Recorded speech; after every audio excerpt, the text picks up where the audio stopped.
अस्सलाम दोस्तों, साइड पे मौजूद फकर में खुशामदीद। आपने वो पाकिस्तानी फिल्म बोल तो देखी होगी जिसका एक डायलॉग ने शोर आफाक मकबूलियत हासिल की और वो डायलॉग ये था कि अगर पाल नहीं सकते तो पैदा क्यों करते हो। और पाकिस्तान की हुकूमत पर इस वक्त ये वाला डायलॉग इस हद तक फिट आता है कि जनाब अगर आप दबाव IMF का बर्दाश्त नहीं कर सकते, अगर आप हुकूमत करने की एहलियत नहीं रखते, अगर आप चीज़ों को सिस्टमेटिक अंदाज में आगे नहीं चला सकते, अगर आप अपनी गवर्नेंस बेहतर नहीं कर सकते तो भाई उतर क्यों नहीं जाते। वो शेर जो है ना, वो कुर्सी है तुम्हारा जनाजा तो नहीं है, कुछ कर नहीं सकते तो उतर क्यों नहीं जाते। यही है सूरत हाल इस वजह से। और अंदाज़ा करें आपके एक जानिब वज़ीर ख़जाना पाकिस्तान के अवाम को तकरीबन 550 अरब रुपए के नए टैक्सेस के निफाज की खुशखबरी सुनाते हैं और उसके एवज उनको क्या मिलता है। उनके एवज उनको इस बात की खुशखबरी मिलती है कि जनाब आपको इस खुशी के अंदर हम सेनेटर बना रहे हैं क्योंकि आपने IMF के साथ पाकिस्तान की अवाम का अर्क निकालने के लिए जो एक मुआहदा किया है वो एक ऐसा तारीखी अहमियत का है जिसके सिले में आपको खिल्लत फ़ाखरा डेफिनेटली मिलनी चाहिए।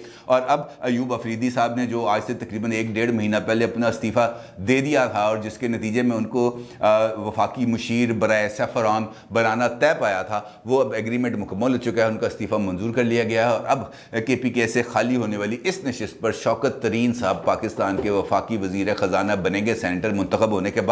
और अवाम के ऊपर बिजलियां गिराने का सिलसिला जारी रहेगा। यह मामला तो अपनी तरफ के किस तरीके से पाकिस्तान के अवाम को बतदरीज उस लेवल पर लेके जाया जा रहा है जहां से ना उनकी कोई आवाज़ निकल सके और ना ही उनका सांस निकल सके, क्योंकि अगर अवाम की आवाज़ निकलेगी, सांस निकलेगी, तभी कोई एहतजाज बिल्ड होगा। अदरवाइज कौन दीवारें और लाशें एहतजाज नहीं किया कर सकती। और यही बात हुक्मरानों को मालूम है और यही वजह है कि इमरान खान साहब जब जब किसी भी तर्जुमानों का अपना इजलास करते हैं तो इसी पहलू पर फोकस करते हैं कि जनाब आपने किसी भी तरीके से इस तरफ बात आने नहीं देनी। आपने लोगों की जो मसाइल हैं उनको उजागर नहीं करना, बल्कि आपने ये बताना है कि भाई देखो इमरान खान किस लेवल पर जाकर आपकी लड़ाई लड़ रहा है। और कल जो इमरान खान साहब ने तर्जुमानों का इजलास किया वहां पर तो इंतहाई कर दी। इंतहाई इस वजह से कर दी कि आपको मालूम है कि अहमद नूरानी साहब की एक स्टोरी आई फैक्ट फोकस में, और वहां पर जो ऑडियो थी मुबैना वो रिलीज हुई साबिक चीफ जस्टिस साकिब निसार साहब की, जिसके बाद एक बहस शुरू हो गई कि जनाब ये वीडियो असली है नकली है, टोटे जोड़ के बनाई है, ये टोटे नहीं जोड़ के बनाई, वटेवर। लेकिन अहमद नूरानी साहब के पास जो अपनी स्टोरी के लिए एक जो सर्टिफिकेट है वो एक फोरेंसिक एजेंसी का है जिसका ये कहना है कि जनाब इस जो रिपोर्ट है इसके अंदर किसी किस्म की कोई ऑल्ट्रेशन नहीं हुई। और ये रिपोर्ट आप इस वक्त आप अपनी स्क्रीन पर भी देख सकते हैं, जिसके नीचे जो लाइंस हैं उनके अंदर वाज़े तौर पर यह बात लिखी हुई है कि ये ऑल्टर्ड नहीं है, टेम्पर्ड नहीं है, और जितना पीस हमें ऑडिट के लिए दिया गया वो तमाम का पीस वन पीस है और इसके अंदर किसी भी किस्म के कोई लिंक्स नहीं जोड़े गए। खैर एक वो शुरू हो गई एक जिसे हम कह सकते हैं बहस, और ऐसी सूरत हाल में इमरान खान साहब ने किया तर्जुमानों का इजलास, जहां पर एक जानिब अवाम के ऊपर जो महंगाई का एटम बम है वो फोड़ने की ना सिर्फ मुकम्मल तैयारी थी, दूसरी जानिब हुकूमत की अपनी जो साख है, उनकी अपनी जो किश्ती है उसके नीचे इतना बड़ा सुराख हुआ, वह पैंदे में सुराख हो गया। अब वहाँ पे पानी भर रहा है और दूसरी तरफ अवाम की चीखें निकल रही हैं, और तीसरी तरफ जो साख है हुकूमत की, जो उसकी क्रेडिबिलिटी है, जो उनके लाने और उनके वोट के ऊपर जो बहुत बड़ा क्वेश्चन मार्क लगा है, उसके ऊपर मजीद आवाज़ें उठना शुरू होगी। अब इस सारी सूरत हाल में तर्जुमानों के इजलास के अंदर होना तो ये चाहिए था कि प्राइम मिनिस्टर उनको ये बात कहते कि यार लोगों की मुश्किलात बढ़ती जा रही हैं, हमें इस किस्म की कोई मुहिम चलानी चाहिए जिससे लोगों के अंदर कोई एक नया जज्बा पैदा हो, लोगों का जो महंगाई के ऊपर उनका बोझ आया हुआ वो कुछ उतरे। उनको अगर हम एक तरफ से खींच रहे हैं तो दूसरी तरफ से कोई रिलीफ देने के लिए जो हमारे प्रोजेक्ट्स हैं उसके वजह से बात हो। लेकिन हुआ क्या, इस इजलास के अंदर इमरान खान साहब ने जो फरमाया वो ये है कि जनाब ये जो इस वक्त आई हुई है लीक्स, ऑडियो लीक्स और ये जो एफिडेविट लीक है, इसका भाई हमने किसी भी तरीके से कुछ सिरा जाने नहीं देना, इसको रखना काबू में। बल्कि माजी के अंदर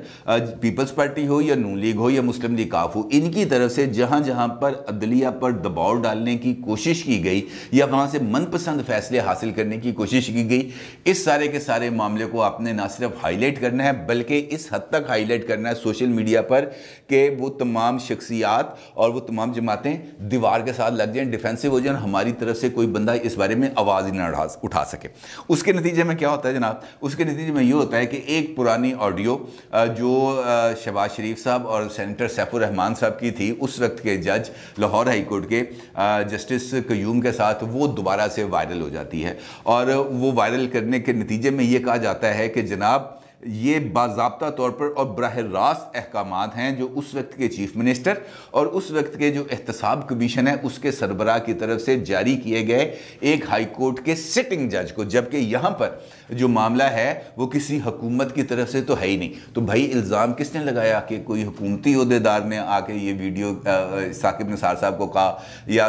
किसी हुकूमती ओहदेदार की ऑडियो लीक है? किसी की लीक नहीं। अलबत्ता ये ज़रूर है कि उस ऑडियो के नतीजे के अंदर जब वो आई थी और ये सुप्रीम कोर्ट ऑफ पाकिस्तान में चैलेंज हुई तो उस वक्त ये जो केस है मोहतरमा बेनज़ीर भुट्टो के ख़िलाफ़ ये ख़त्म नहीं किया गया, बल्कि ये कहा गया कि इसको रिमांड किया गया वापस कि एक नया बेंच बनाया जाए और नया बेंच इस केस का रीट्रायल करे और रीट्रायल के नतीजे के अंदर फैसला किया जाएगा। जो पहला फैसला दिया गया उसको सेट असाइड कर दिया गया। तो अगर यही तरीक़ाकार अपनाया जाएगा, अगर नवाज शरीफ साहब और मरीम साहबा के ख़िलाफ़ केसेस के अंदर ये वाली जो ऑडियो है या राना शमीम साहब का जो बयानी हल्फी है उसको बतौर एविडेंस लिया जाएगा, तब भी नतीजा यही निकलना, इसके अलावा कोई निकल नहीं सकता। अब जब ये एक तरफ ये सारी एक हंगामा मचा हुआ था तो उसी दौरान जो खबर सामने आती है वो ये आती है कि IMF के साथ सख्त तरीन शराइत पर हुकूमत ने मुआहदा कर लिया। अब आपको मैं आसान तरीके से आपको ये सारी सूरत हाल आपके सामने रखूँगा। हुकूमत को IMF के साथ मुआहदे के नतीजे में जनवरी में 1.06 बिलियन डॉलर्स मिलने हैं। आसान अल्फाज में तकरीबन 160 अरब रुपए जनवरी के अंदर हुकूमत को मिलेंगे और उसके बाद अगली किस्त का प्रोग्राम चलेगा जो 6 माह के बाद अगली किस्त उसको मिलेगी। लेकिन इसके नतीजे में यानी ये 160 अरब रुपए वसूल करने के लिए हुकूमत को ऊपर IMF ने शर्त लगाई। शर्त ये लगाई कि आपने ये जो पेट्रोलियम डेवलपमेंट लेवी है इसकी कीमत को लेके जाना है 30 रुपए तक और बतदरीज इसके अंदर इजाफा करना है। यानी इसके नतीजे में हुकूमत हर महीने तकरीबन 4 रुपए 95 पैसे, तकरीबन 5 रुपए वो इजाफा करेगी पेट्रोलियम डेवलपमेंट लेवी की मद में और उसको लेके जाएगी 30 रुपए तक। यानी इस वक्त पेट्रोलियम डेवलपमेंट लेवी जो चार्ज की जा रही है 146 रुपए 80 पैसे पर लीटर पेट्रोल पर, वो तकरीबन 9 रुपए के हिसाब से ली जा रही है। और इसका मतलब ये है कि तकरीबन अगले 4 से 5 महीने तक ये 5 रुपए पर लीटर इजाफा पाकिस्तान की आवाम भुगतेंगे। इसके साथ साथ ये होगा कि ये जब पेट्रोल की कीमत बढ़ेगी और इंटरनेशनल मार्केट के अंदर अगर पेट्रोल की कीमत में इजाफा होता है तो वो उसके अलावा इजाफा है। यानी ये 5 रुपए तो तयशुदा है, यानी अगर इसको 2.5 रुपए की भी 2 किस्तों में करें तो ये महीने के बाद 5 रुपए तयशुदा है। और इसी तरीके से जो इंटरनेशनल मार्केट के अंदर पेट्रोल की कीमत में इजाफा होगा वो उसके अलावा। इसके साथ साथ ये शर्त तय पाई कि जहाँ जहाँ जिस आइटम के ऊपर हुकूमत सब्सिडी दे रही है वो तमाम सब्सिडी ख़त्म कर दी जाएगी। 200 अरब रुपए के जो तरक्याती मंसूबे हैं वो ख़त्म कर दिए जाएंगे, वो उनके लिए पैसे जारी नहीं किए जाएंगे। कोरोना फंड का ऑडिट किया जाएगा, ग्रांट्स कम कर दी जाएंगी और जो मुख्तलिफ जो इस्तिस्ना हैं, जो एग्जम्पशंस हैं वो ख़त्म कर दी जाएंगी। यानी अभी यानी वो आप ये समझें, पंजाबी कहते हैं ना कि पिंड बसिया नहीं चक्के पहले तैयार। यही मामला इस वक्त है कि अभी वो पैसे अभी आने हैं, लेकिन वो पैसे मिलेंगे जनवरी में, लेकिन जनवरी तक तकरीबन 580 अरब रुपए मेरे और आपकी जेबों से निकलवाने की हुकूमत ने मुकम्मल तैयारी कर ली। और वजह जो शौकत तरीन साहब ये बताते हैं कि जनाब वो जो मुआहदा हुआ था मार्च में, जब मैं नहीं था तब अब्दुल हफीज शेख साहब थे, ये मुआहदा उन्होंने कर लिया। अब इस मुआहदे में मेरा तो कोई कसूर नहीं है, मैं तो उस वक्त था नहीं। अब उन्होंने चूंकि ये मुआहदा कर लिया और IMF इस मुआहदे से पीछे हटने के लिए तैयार नहीं, लिहाजा हम मजबूर हैं क्योंकि हम पैसे पहले वसूल कर चुके हैं 50 करोड़ डॉलर और अब अगले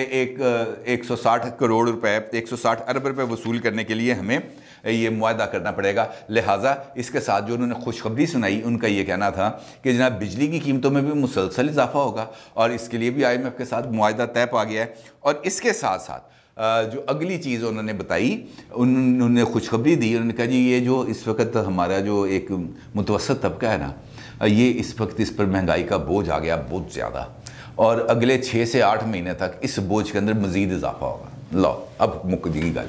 अब आप अंदाज़ा लगाएं कि ये हुकूमत है जिसका काम है बुनियादी तौर पर मेरे और आपके हकूक़ का तहफ़्फ़ुज़ करना, मेरे और आपके मेयारे ज़िंदगी को बेहतर बनाना, मेरे और आपके लिए सहूलियात फ़राहम करना और उसके एवज़ हम उनको इक़्तिदार में बिठाते हैं और उनके मंशूर को देखते हुए अगर अवाम के पास ये हक़ हुक्मरानी हो तो उसके नतीजे में ये तमाम चीज़ें होती हैं। लेकिन चूँकि ऐसा नहीं है, लिहाजा इस किस्म का जो रिलीफ है वो आवाम को मिलना ही मुहाल है। और दूसरी जानिब हमारी अपोजिशन पार्टीज़ हैं, वो सिर्फ ज़ुबानी जमा खर्च, इसके अलावा और कुछ नहीं। अब लोग महंगाई से पिस चुके हैं, हशर निकल चुका है। यानी हुकूमत ये कोशिश कर रही है कि अपोजिशन ये कोशिश कर रही है, पहले आपको बताऊं, अपोजिशन ये कोशिश कर रही है कि वो अवाम को निकालेगी हुकूमत के ख़िलाफ़। हुकूमत ये कोशिश कर रही है कि अवाम को इस जोगा छोड़ना ही नहीं है, इस लायक ही नहीं छोड़ना कि उनके अंदर इतना दमखम रह जाए कि वो हमारे खिलाफ आके खड़े हो जाए। ये है लड़ाई इस वक्त हुकूमत और अपोजिशन की। एक अवाम का दमखम ख़त्म करना चाहते हैं और दूसरा जो थोड़ी बहुत सकत रह गई है वो उस सकत को लेकर मैदान में आना चाहते हैं, लेकिन रियल पब्लिक इश्यूज़ के ऊपर बात करने के लिए कोई तैयार नहीं। और यही अलमिया है पाकिस्तान का, पाकिस्तान के इदारों का, पाकिस्तान की पॉलिटिक्स का, पाकिस्तान की पॉलिटिशियंस का, पाकिस्तान की पॉलिटिकल पार्टीज़ का, और सबसे बड़ा पाकिस्तान के इस्टेब्लिशमेंट का। वो कहते हैं कि जनाब उधार पकड़ो, IMF से ले लो, वर्ल्ड बैंक से ले लो, एशियन बैंक से ले लो, फलां से ले लो, फलां से ले लो, लेकिन